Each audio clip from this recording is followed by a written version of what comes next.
जो नित्य शांत, निरामय, अनादि, अनंत शिव तत्व को जानते हैं वे परम पद को पाते हैं।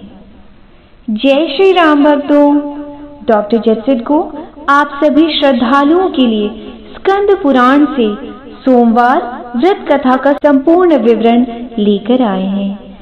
संसार में शिव आराधना स्वर्ग एवं मोक्ष प्रदान करती है। उनके लिए कोई भी वस्तु दुर्लभ नहीं होती, क्योंकि सोमवार का उपवास सदैव इंद्रियों को वश में रखने में सहायक है। हमारे भोले बाबा का पूजन हर मनुष्य कर सकते हैं एवं उनके कृपा पात्र के अभिलाषी हो सकते हैं। प्रस्तुत है पुराण से ली गई सबसे सही, सबसे सटीक कथा सोमवार व्रत की। आर्यवर्त में चित्रवर्मा राजा थे, जो दुष्टों को प्रबल दंड देते थे। शिव और विष्णु के भक्त होने के साथ साथ चित्रवर्मा के अनेक पुत्रों के बाद एक कन्या उत्पन्न हुई। एक दिन जातिका के लक्षण जानने हेतु उन्होंने ब्राह्मणों को बुलाया। एक विद्वान ब्राह्मण ने उस शुभ लक्षणा कन्या के विषय में इस प्रकार बताया। राजन, आपकी कन्या सिमंतिनी नाम से प्रसिद्ध होगी।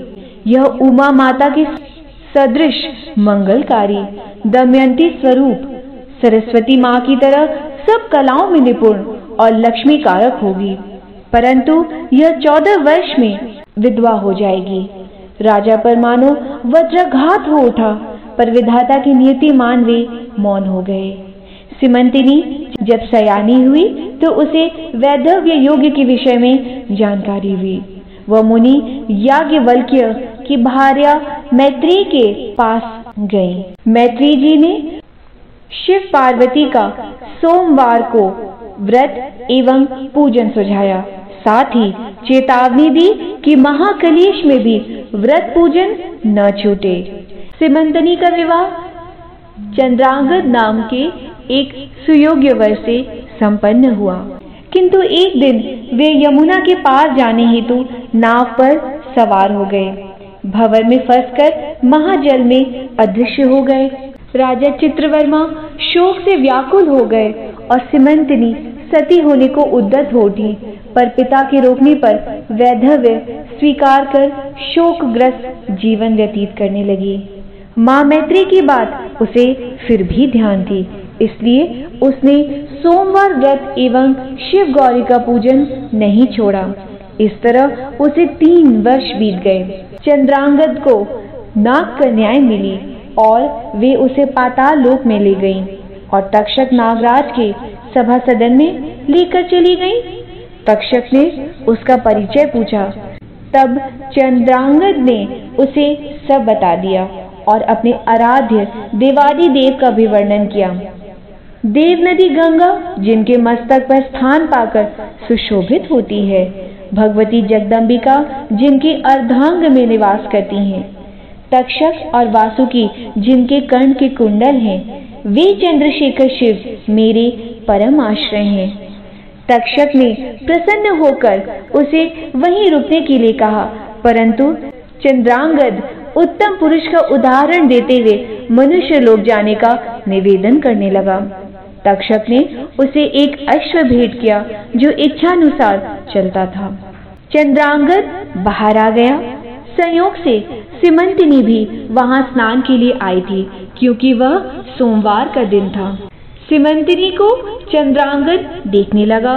उसे कुछ वह जाने पहचाने से लग रही थी।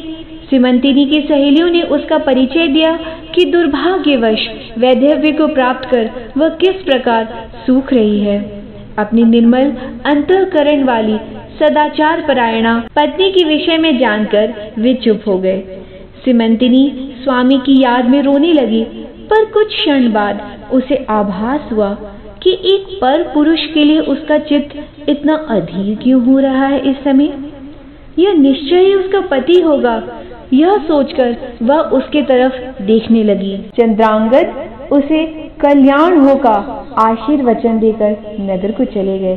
चंद्रांगद पूरी तरह समझ चुके थे ये सिमंतिनी ही उसकी वह प्रिय भार्या है जो उसके वियोग में इतनी दुख से सूख रही है। चंद्रांगद के साथ आए हुए नाग कुमारों ने उनके सिंहासन पर बैठे हुए उनके बंधुओं से शीघ्र ही वहां से जाने की चेतावनी दे डाली। सारे बंधुओं ने आज्ञा मानकर चंद्रांगद को राज्य सौंप दिया एवं उसके माता पिता को कारावास से मुक्ति दिलाई। चंद्रांगद का राज्याभिषेक हुआ। उसने सीमंतनी को नागलोक से लाए दुर्लभ रत्नों से सुशोभित किया और 10,000 वर्षों तक राज किया। उसके 8 पुत्र और 1 कन्या हुई। सीमंतनी को ब्राह्मणों की बात याद आई कि उसके जीवन में अखंड सौभाग्य है और हजारों वर्षों का साथ है। सीमंतनी इसी प्रकार प्रतिदिन भगवान महेश्वर एवं उमा की पूजा करती रही एवं दोनों पति पत्नी शिव और शिवा की भक्ति में लीन रहते। श्रोताओं, सोमवार व्रत श्रावण माह में विशेष फलदायी है। इस कथा का श्रवण एवं पाठ समृद्धि और अखंड सौभाग्य दिलाता है। शिव जी करेंगे सबका कल्याण। तब तक के लिए राम राम।